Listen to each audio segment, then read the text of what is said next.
Halo semuanya, selamat datang di channel edukasi. Di video kali ini kita akan menjelajahi dunia mitos dan kepercayaan dalam budaya di Indonesia. Mari kita bersama-sama membongkar beberapa cerita dan mitos yang telah menghiasi kekayaan budaya kita. Jadi, kita mulai yuk. Beberapa mitos dalam budaya di Indonesia. Nah, yang pertama adalah mitos anak gadis duduk di depan pintu akan sulit berjodoh. Adalah salah satu mitos atau kepercayaan yang berkembang di masyarakat, terutama dalam beberapa budaya tertentu loh. Mitos ini mengatakan bahwa jika seseorang anak perempuan sering duduk di depan pintu rumah, dia akan kesulitan menemukan pasangan hidup atau sulit mendapatkan pelamar yang baik. Namun, penting untuk diingat bahwa mitos ini tidak memiliki dasar ilmiah yang kuat. Keberuntungan dalam mencari pasangan hidup tidak tergantung pada di mana seseorang duduk atau berada. Kebahagiaan dalam hubungan dan pernikahan lebih banyak dipengaruhi oleh faktor seperti nilai-nilai bersama, komunikasi yang baik, dan usaha bersama dalam menjalani hubungan. Ketika kita berbicara tentang mencari pasangan hidup, lebih baik fokus pada hal-hal yang benar-benar penting dalam sebuah hubungan, seperti saling pengertian, dukungan, dan komitmen. Mitos semacam ini sebaliknya dianggap sebagai cerita atau kepercayaan populer yang tidak memiliki dasar yang kuat dalam kenyataan. Dalam mencari jodoh, penting untuk bersikap terbuka, berkomunikasi dengan baik, dan berusaha membangun hubungan yang sehat.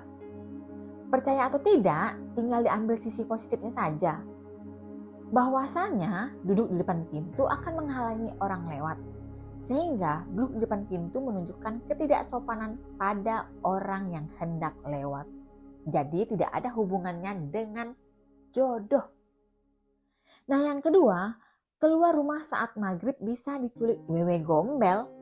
Nah, mitos ini adalah salah satu cerita yang sering diceritakan dalam budaya Indonesia dan digunakan untuk menakut-nakuti anak. Wewe gombel adalah makhluk mitos dalam cerita rakyat Jawa yang dikatakan menculik anak yang keluar rumah saat maghrib ataupun petang. Tujuannya adalah untuk membuat anak-anak tidak bermain di luar rumah pada saat-saat tertentu. Namun, seperti mitos dan cerita rakyat lainnya, ini hanyalah sebuah cerita yang tidak memiliki dasar dalam kenyataannya. Tujuan dari cerita ini mungkin adalah untuk menjaga anak-anak agar tidak bermain di luar rumah terlalu lama, terutama saat hari mulai gelap dan bahaya dapat terjadi. Penting untuk diingat bahwa cerita-cerita seperti ini seharusnya tidak dianggap serius atau dijadikan alasan untuk mengendalikan anak-anak dengan rasa takut. Lebih baik memberikan penjelasan yang baik kepada anak-anak tentang pentingnya keselamatan dan memberikan pengawasan yang memadai daripada mengandalkan mitos seperti wewe gombel. Nah, yang ketiga, duduk di bantal bisa bisulan. Wah, ini apa lagi nih? Mitos ini juga sering terdengar. Mitos ini mengingatkan bahwa bantal digunakan untuk kepala dan tidak sopan bila dijadikan alas duduk. Mitos bahwa duduk di atas bantal menyebabkan bisul adalah sebuah kaprah dan tidak memiliki dasar ilmiah yang kuat. Bisul adalah infeksi kulit yang disebabkan oleh bakteri yang masuk ke folikel rambut atau kelenjar minyak dan biasanya tidak terkait dengan duduk di atas bantal atau permukaan lainnya. Namun, jika Anda memiliki permasalahan kulit atau khawatir tentang bisul, sebaiknya konsultasi dengan profesional medis ataupun dokter kulit untuk diagnosis dan perawatan yang tepat. Jadi, jangan terlalu khawatir tentang mitos seperti ini dan lebih baik mengikuti pedoman kebersihan yang baik untuk menjaga kesehatan kulit Anda. Jadi, duduk di atas bantal dengan kebersihan yang baik seharusnya tidak menyebabkan bisul. 4. Bersiul di malam hari dapat memanggil setan. Mitos ini bahwa bersiul di malam hari dapat memanggil setan adalah salah satu mitos yang tersebar di beberapa budaya.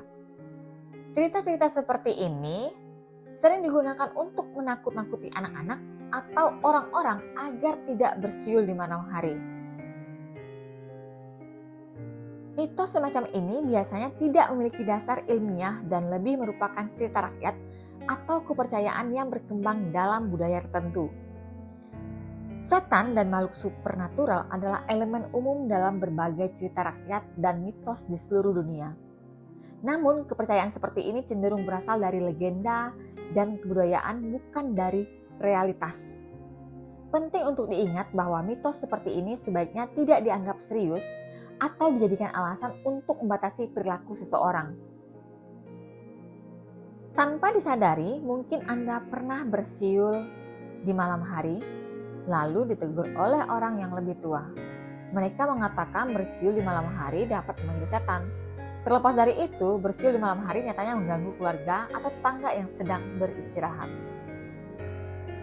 Mitos yang terakhir, makan sambil tiduran bisa jadi ular.